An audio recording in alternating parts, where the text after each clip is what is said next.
Hi folks and welcome. I'm Grant Sleep, the Technical Director at ACE Communications. Today's video is the third in our series of 4 videos and will cover the care and cleaning process for the Motorola DLR1060 radio and audio accessory.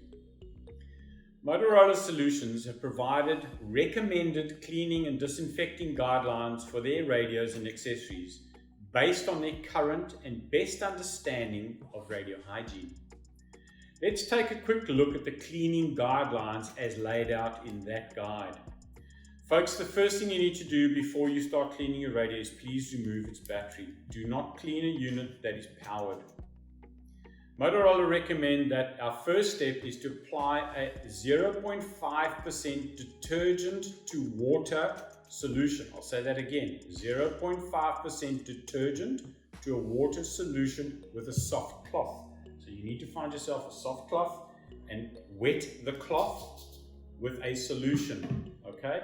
Once you've wet the cloth with that solution, you can then wipe the radio down with that solution.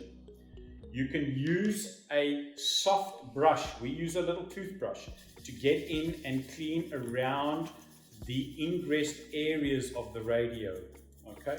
Once you've cleaned those ingress areas, remove all excess liquid from that radio. Remove everything. Please make sure there is no excess radio in any of the crevices or the little gaps within the radio at all. Okay, that's a quick guide on how to clean the radio. Now once you've cleaned the radio, you need to disinfect the radio. Folks, please be advised, Motorola Solutions is unable to and did not determine whether any particular cleaning products are effective in removing specific foreign substances, including viruses, from the device, nor whether any of this disinfection will remove all germs and viruses. Okay, so with that in mind, I'll show you how to disinfect this radio with a recommended disinfectant from Motorola. They do recommend that we use an alcohol solvent. So you can use an alcohol solvent. Once again, please do not use this directly onto the unit. You must please put this onto a cloth first.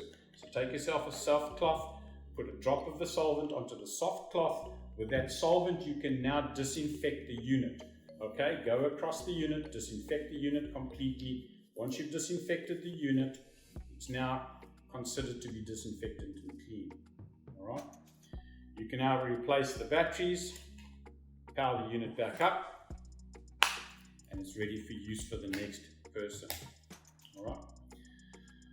There's a comprehensive cleaning and disinfecting guide available from ACE for this equipment. If you want a copy of this guide, please let us know and we'll put it off to you. Join us in the last installment where we will show you how to troubleshoot the radio and how to get support for the radio if required. Thanks for watching, folks.